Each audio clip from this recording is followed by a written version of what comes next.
All right, let's get on to some more fun stuff. Let's do some atmosphere stuff. That sounds fun.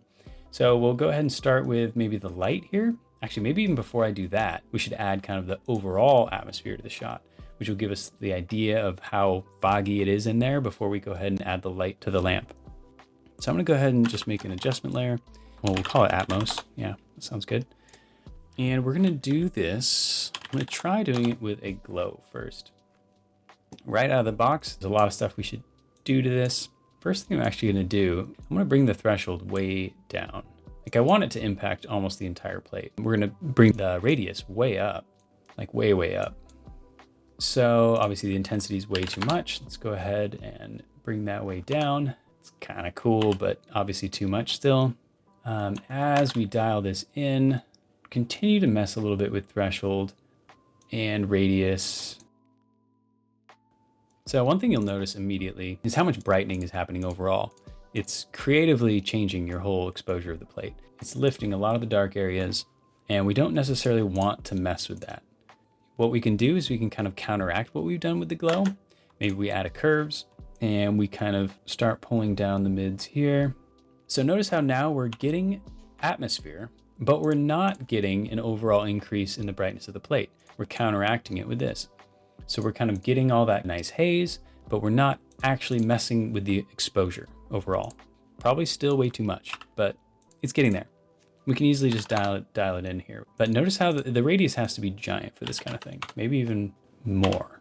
Because you don't want to see, let me lower it down to like 100. If you're just trying to add a little bit of atmosphere, you don't want to visibly see the halos around the bright areas. But if you go with a large enough radius, it will kind of add that overall adjustment. It definitely adds the feeling of atmosphere without necessarily damaging things. When I toggle it on and off, what my goal is, if I blur my eyes a little bit almost, I want to make sure that the overall feeling of the plate and the exposure is not being impacted. It should stay about the same. That's kind of what I'm looking for there. And this combined with the little lamp glow that we're going to add is going to go a long ways. All right, now we can do the lamp. Let's start with something as simple as a solid. I'm just going to go ahead and duplicate this plate that I keep as a backup down at the bottom with this gray solid. I'm just going to pre-comp this and we'll call this lamp light work. So now I can go in there and maybe I'll turn this plate into a guide layer. I'm going to make this little pre-comp where we can work on the lamp. We can visually and quickly see how it's looking over the plate. So in order to position it, we need to get a couple things. So let's go ahead and jump into where we know our track is, which is in the monitors. I'm going to go to top view where we can see the nulls really clearly. We know where the desk light is. I think it's this clump of nulls here. So this, I'm going to take that null, the camera, I selected both, copy, and I'm just going to paste them in my lamp work pre-comp that I was making. So I've got a null. It looks like it was on the back of the lamp there. It looks like it's going to track in just fine. I'm just going to copy that position data. First, I got to turn that solid 3D, paste it on there. I'm just going to go ahead and scale up this solid a bit. I want to make sure it covers the area we're going to be doing the lamp light. I can use anchor point to go up or down to kind of position it in the right area. Maybe I'll also just rotate it so it's facing the camera a little bit more here. I'll start with a quick mask here. I'm going to start with something kind of like this.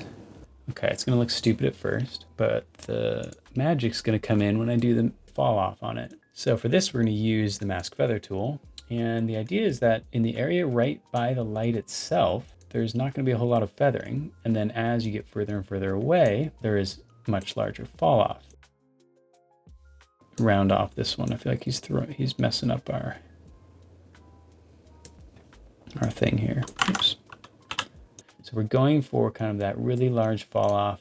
Right by the lamp, it's going to feel like it's coming out pretty sharp, dissipate, and we'll also want to do maybe an additional mask here that is going to control the fall off much larger. Give this guy a huge blur. All right, there we go. So if I turn off this plate, that's just a guide layer, we'll see it kind of alone. I'm going to bring back the roto for the lamp so you won't actually see that. Okay, we're back in the main work. I'm going to try to put him in the hierarchy where he needs to go. He would be in front of the astronauts. And let's go ahead and, where's our roto at? Here's our roto. The red channel is basically what I'm going to want. But there's also the coffee mug. So a couple things we could do here. I could take the Mocha Roto layer. I could go right into my lamp light work. I could paste it in here, making sure only to use the lamp pieces. I could just delete the rest. We've got a nice little solid in here of the roto ready to go. I should be naming my layers, my bad. We could simply take that as an alpha matte, invert that. So it's kind of already being pre-matted down in this comp. And then I could go back up to the main work here, and you'll see that we've got our light. That's one technique. We can kind of use that to pre-mat it. And I can control this independently from the other rotos, which is kind of nice. I can get this dialed in because maybe I actually want to adjust this roto a little bit to make sure that this light falls off around the edge really nice. So maybe I want to take this main one here, pull its expansion back a hair, which is going to help it kind of go around the light. I need to adjust my mask already, I can tell. I might even just add more feather at the start coming out of the lamp there. Yeah, that's already immensely better. We could keep finessing this a little bit more, but we're going to actually dial this in way more subtle anyway. Honestly, based on where the bulb probably is in here, I think the cone might be a hair large. So we can just quickly adjust that. Just kind of narrow the cone a little bit. Yeah, that's maybe a little better. Okay, now let's work on the color. We have an indicator here of what color this light is. So let's go ahead and utilize that with a fill. Notice how I'm not going to pick whip the color from right here. If I did that, it actually wouldn't grab the right color because we have an adjustment layer with our show color and everything happening all at the top. So if I want to make sure I select the right color, I actually need to solo where that color is coming from, which is in the original plate here. I can still turn back on my lamp, but now I've got this plate. I can see the color of the yellow coming in there. I'm going to go ahead and grab it now. It's going to pull the value from the actual plate, which might even have a value over 1. It's really highly exposed. Like if I moused over that on the plate, I can see actually in the upper right of my screen in the info panel, we've got our reds and greens are up in the 2.5 range, pretty hot. So, and when you do an eye drop, it pulls all those values. It doesn't just cap it at 1. So once we did that, you'll notice that actually our light immediately got even brighter than it was. I'm going to leave that fill, but I'm actually just going to bring the opacity, start dialing it way back until it feels kind of more natural in the scene here. All right, so we've got our lamp and it's adding a little bit of atmospheric light. It's looking pretty cool. I'm gonna go ahead and just change the color of it so you can see it. I'm digging it. One other little bit fun thing we can add to this is dust. So I'm gonna go ahead and just go into this pre-comp. And what we're gonna do for the dust is start with a solid. I feel like that's how we start with everything. We're just gonna use CC particle systems, and it comes with After Effects. It can do a lot of things when you just need something simple, especially dust. Let's get this working. I'm just gonna solo it for a second. I'm also gonna take its layer and drag it back a bit. That'll give it some pre-roll. You can kind of see what you're working with a little bit easier, because if you start from nothing, it's a little bit harder to see. All right, so we're gonna go ahead and change this to something different, maybe twirly. Velocity should be 0 maybe. We want like no gravity. We want the radius of the producer. We want that to be pretty giant. All right, I can't even see what I'm doing right now. So I'm gonna go ahead and switch the particle type over to like a faded sphere. Well, let's just make them really big for now. Maybe our radius is way too big apparently. Apparently these values go a long way. So let's try that. Birth color, I'm just gonna make them, let's have it go white to black on death. And we can also change the opacity map to be fade in, fade out. So they're very subtle. We want them to live on screen for, I don't know, 3 seconds.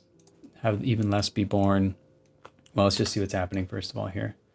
All right, they're appearing and they're not even moving. So let's go ahead and see if we can add a little bit of something here. Maybe I need to give them a little bit of inherent velocity. All right, also the birth size, I'm gonna actually, because I'm seeing them appear too quickly when they spawn. I'm actually gonna have them start at 0 and then they'll get larger and larger over time, but they're also fading out over time. So that'll hide kind of the end there. Size variation, sure. Depth size, let's actually go smaller. Now I'm actually gonna start to shrink them down into dust size. All right, these are looking pretty cool. Definitely moving way too fast still. Let's try 0.1 velocity. Not bad. Wow, there's a couple of things I don't like. Like there's this one spot I'm looking at here where particles just literally appear in a line from each other. That does not look really real. I'm gonna go ahead and just change the random seed. Hopefully find something that I like a little bit better. They're still way too big. The end size should still be pretty microscopic. It's probably really hard to see. That's why I'm cranking the exposure here, just so we can catch a glimpse of this. But until we put it in the comp, it's actually gonna be pretty hard to see. They look like they're going way too fast. What I might do here is once I kind of get a system looking good, like let's say this was my slow dust at 0.04, I'm going to duplicate the whole system, change the seed, and maybe I'll go ahead and have this new one, have these particles travel faster. And I could do less particles. So it'll only have a couple maybe, but they'll be flying through the screen at a faster rate. And you'll just only occasionally maybe get a glimpse of one of those ones. I'm gonna go ahead and pre-roll these even more. I wanna make sure that the system is fully running by the time we start to see it. Okay, I'm just gonna unsolo those. So now that we're looking at our light, you know, I might actually take these layers. I'm gonna go ahead and put them in the same 3D space. This would barely ever be noticed, but technically they should be in 3D space. So we've got our dust. I'm just taking a look at how many dust specks are kind of hitting the area of light here to see how many we'll end up seeing in the final product. Because we actually don't want to see all the dust that's outside. We actually only want to see it where the light is. To do that really quick and easy, just add a mask. I might even have it go just beyond as if it's catching the light. So I could do something like that, and very similar to the mask that's on the other layer. We could feather that a bunch. Let's put the same one on the other one. There we go. So we've only got our dust. If I crank the exposure, you can see that the dust specks are only barely existing where our light is, with a few that kind of go out beyond. It's looking pretty cool. I think I probably feathered these too much. I want to make sure I get the right fall off too. Again, I want the dust that's nearest the light, like right by the source. That should be the brightest, and it should really fall off pretty quickly so you don't see the dust over there much. So I'm going to go ahead and subtract. Okay, put that layer on the, whoa. Put that layer on the other one as well. Don't know why this mask doesn't want to work the way I would expect it to work. I'm gonna go ahead and cut these masks entirely. The danger probably happened from trying to mask the actual layer where the particle system is on. And I have a feeling that something somewhere is not happy with that. So it's much safer if I just create a random solid first.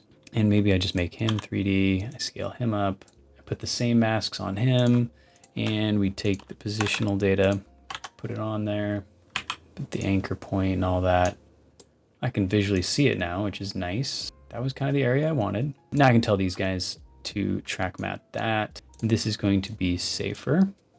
All right, this is now working as intended. There they are. We can really dial in this. Now, well, what's nice about this is no masks on the actual particle system. I can adjust in one place. I can get this fall off really dialed in. All right, it's incredibly subtle. Let me turn on the background plate. If I had this in the background, probably should have had this the whole time. We could have been seeing kind of what's happening. Remember, this is just a guide. This isn't how they're going to look in the final thing. It's being colored up a comp in the main work. But we could take a look and see how this is going, and we can see if it's got the right amount. And what I might do is watch this once or twice.